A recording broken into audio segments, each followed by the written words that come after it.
to optimize both objectives and get some kind of trade-off between hours and scenic points, right? Minimizing total travel time in hours and maximizing scenic points, we have to somehow put a model with one objective that, to a certain extent, optimizes all objectives that we care about. So the simplest approach, which we will demonstrate in this segment, is the weighted sum approach. Okay, in the weighted sum approach, we will say we want to minimize, we could put it also as maximization, and we will say weight times the function 1, right, which remember is defined by this summation of travel times and x variables of x. And then because the other objective is maximization, if I'm putting the combining as minimization, I need to change the sign. I need to put minus weight 2 f2 of x. Now this approach would work, right? And I can just, as a user or decision maker, I can adjust the weights. I can put, for example, weight 1, weight 2, initially 1 and 1, and then start playing with them. If I increase a weight of a function, I increase, in a sense, the importance, right? If I put very high weight W2, I care much more about scenic points. If I put very high weight for F1, I care much more for hours, right? So depending how large the weights are, I can adjust which solution is going to be selected. The only problem with this is that this is good for uniform objectives, right? But in this case, the objectives are not uniform, right? Because we have hours in one objective and scenic points in the other, okay? And who says 1 hour and 1 scenic point is somehow equally important, right? If I put weight 1 and weight for the second objective also 1, that's as if I'm saying I care for those objectives equally, but in this case you will see scenic points and hours will be added as if they mean the same thing. Now luckily the order of magnitude, right, scenic points are, you know, in tens and hours are also in tens, but imagine these scenic points were measured on a scale to like 100, okay? Then, you know, 400 scenic points somewhere here would overwhelm 2 hours, right? So basically the optimization, the scenic points values would be much more significant, right? 1 scenic point would be minuscule, but 1 hour would mean a lot. So in this case, you know, when you have non-uniform objectives, like in this case, it's a good idea to instead create or make those objectives uniform. And we can do this by creating deviations from targets. So remember, target values are values that we aspire to, we set as something that we want to achieve, desired values, and we can then write the objective as the sum, a weighted sum of deviations from targets. So instead of function 1, I will say function 1 is going to be minimized, but I subtract target 1, and then for this, let me put parentheses, okay, and I want to divide this by target 1, and if I press, right, this is now formatted as, right, a fraction or division, so this function now, this f1 of x minus t1 divided by t1 calculates deviation of function, right? So total hours above target, right? The difference function minus target. And because it's divided by target, this deviation is relative, right? So this is, if you like, deviation above target, right? How much the total time is above desired value for travel time, okay? And I can do the same thing. Let me copy it, right? And perhaps, or let's already put the weight. So I'll put W1, okay? So I can copy this and add the same thing for the second objective. Okay, but the problem with the second objective is that we need to change the order, because remember the second objective is maximized. So instead of minimizing deviation above target, I need to minimize deviation, right? The second deviation is deviation below target, right? I want some high scenic points and I want to minimize how much below I am. So if you have an original objective maximization, but you're turning it to minimization, you have to say here target, and this of course will be target 2 minus function 2, right? And divide this by target 2, right? So our optimization, of course, I need to change the weight here as well to 2, right? So I'm adding here for each original minimization, I'm doing deviation above target. For maximization, since I'm combining the functions into one minimization, I need to calculate deviation below target, okay?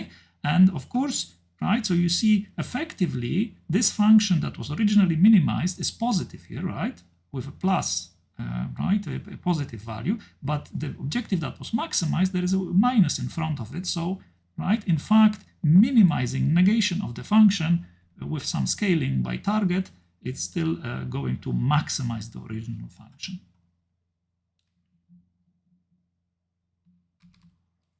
So the important thing is, of course, that we are keeping the whole model as it was, right? If I ask you to write a multi-objective problem with weighted sum combining the objectives, you write the same model that we have here, the whole model, but instead of writing this objective 1, objective 2, you remove them now and replace them with this one objective, right, which is now a single objective which somehow combines the total hours and total points, the two original objectives, and each of them is appropriately minimized or maximized. Okay, so how do we implement it now in Excel? So as you remember, I told you, right, we have to put some kind of targets values. So let's put here target, right? This will be target values. Target values, remember the easiest one, let's move this a little bit to the side to see what we did before. The best target to use, the easiest one, is the utopia point, the point that is extreme, right, probably unachievable, but good to aim for, where, right, the values for total travel time, the lowest 11.5 and the highest scenic points 35. Now we can calculate deviations, right? Okay, deviations, so these are targets, these are deviations, and remember now we have to calculate them like here. So for the minimized function, we will do equals function, right, let's put it in parentheses, equals function minus target, close parentheses, divide by the target, right? This is deviation above or above the target. So now this solution, remember the solution that is here is still the one where we were maximizing scenic points, and I can put this deviation as a percentage so that you, right, you see this is, we are now like 38% above the target 11.5. Of course, this is a function. We can change the color to indicate it's a function. And this, right, if you copy, right, the problem is this is reversed. We should do target, right, in the denominator here, we should do target minus function, because this is a maximized function. You see, we have to reverse the order of the target and the function, and then divide by the target still. Don't divide by the function, it will be non-linear, right? Dividing by the target is just a constant. We keep the model linear. So now we are, of course, on the target for the second objective, because remember, the solution is for maximizing the second objective. It's optimal for that objective, okay? Now, this gives you, right, the individual deviations, but now we have to add the weights. So I'm going to put weights here, right? And the weights, let's start with weights 1 and 1. Weights are user parameters, so it's up to us to put whatever we want for the weights, okay? And then weighted sum, the weighted sum will be just a sum product of the weights and those objectives. Remember, this corresponds to this function. I'm just implementing this function. So I'm taking weight 1 times function 1, weight 2 times not function 2, but deviation for function 2, right? Now I'm doing weighted sum of deviations, and then I can express this as well as a percentage, okay, or whatever value you like, right? Of course, it will depend on the multipliers. So maybe let's not keep it percentage. Let's just keep it some fractional value, right? The meaning of that weighted sum is not that important, but it's important that by minimizing this weighted sum, we're minimizing these deviations, and those deviations, they make sure each objective is optimized in the right direction. So once I do this, I'm now ready to use the solver to optimize this weighted sum. So let's see what kind of solutions we can obtain using weighted sum approach. Let's go to the solver. Remember, in the solver, we have our model that we implemented earlier, but now instead of minimizing hours or maximizing scenic points, we want to minimize and change the objective to the weighted sum. Minimize the weighted sum, okay? And we start with weights equal 1, 1. Let's click solve and let's see what happens, okay? So when I clicked solve, I obtained a new solution. I want you to see that the values for hours and scenic points, there's a new set. Let's copy the values and let's see that point. This is the new point that we just obtained, right? Gives me 13.5 hours and 29 scenic points, okay? And I want you to see this is something that is balancing now the two objectives, okay? And it might be something that the user, the decision maker, likes, right? Let's decode this solution. Let's see, right? This solution is 1 to 3, 1, 3, variable is 1, then 3 to 5, then 5 to 6, then 6 to 8, 8 to 10, and then 11, okay? And this is the weighted sum solution number 1, okay? Obtained by balancing. Let's see graphically where is that solution, right? It's going from 1 to, not 2 to 1 to 3, 3 to 5, 5 to 6, 6 to 8, 8 to 10, and 10 to 11. You see another solution, a different one than before, okay? And this solution gives us this value, okay? Remember, this is not a solution, this is the utopia, right? Utopia point, this is our target for now, right? We used it as target, okay? This is something that we are kind of aiming for, okay? And now the weighted sum approach allows us to obtain this solution. And I want you to see that, right, we are actually getting solution from some kind of efficient frontier, which you could sketch like this, right? Now, this would be the efficient frontier probably, okay, maybe not exactly like this, something like this, right? It has to be flat at this point because it shouldn't be possible to get more than 11.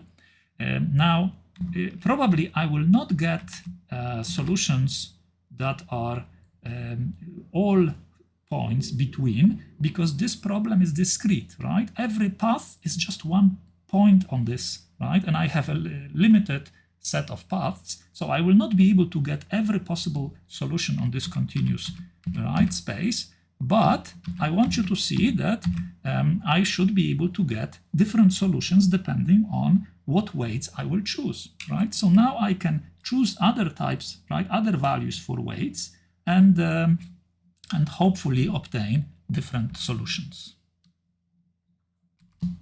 So suppose the user, right, the decision maker who wants this solution, who wants a solution that gives him both minimum travel time and maximum scenic points. Let's say this solution, this user is saying, no, 13.5 hours, that's too much, right? I don't want to travel for such a long time. Let's reduce the hours. I don't need all the 29 scenic points. I can sacrifice on the scenic points, just give me shorter time. What do we need to do? Well, we need to increase the weight for the hours, right? So maybe I will change the weight to 2 or 3 or 5, some number, or 2.5, whatever we want, right? So suppose I increase the weight for the hours to 2, and then I go to the solver. I don't need to change anything because the weight is included in the calculation. I just click solve again. Okay, and what happens now? Notice this is the same solution. We haven't changed the solution. It's the same solution. So this weight is not increased sufficiently, right, to change the solution. Let's say if I change it to 5, okay, and I go again solve. And now what did I obtain? I obtained the solution that was just minimizing the hours. Look at this, 11.5 and 35. 11.5 and 15. This was the solution that we obtained already before, right? This is the solution that we found when we were just minimizing hours. And this is the risk with weighted sum. If you put very high weight on one objective compared to the others, you just get optimization of this one objective and almost completely ignoring the other objective. So this is too much. Let's see, maybe 3. Okay, solve. And let's see, what do we get? Oh, we obtained a different solution. What is this solution? Let's trace it.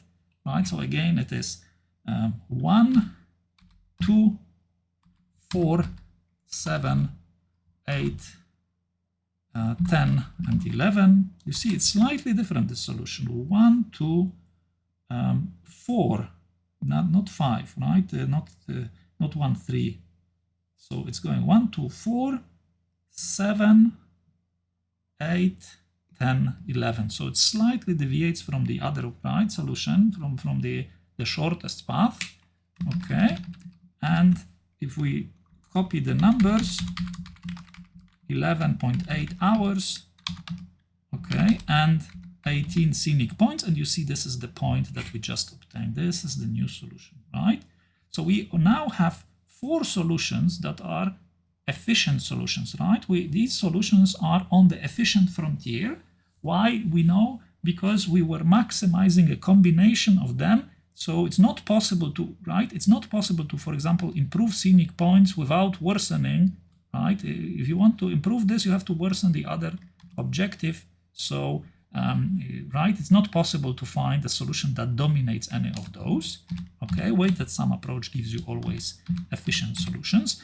But the problem is actually it's not possible to get any other solutions, and you're welcome to experiment with different weights. For example, if I start again from weights 1, 1 and I start increasing the scenic point weights, for example, put it 2 for scenic points and solve again, solve.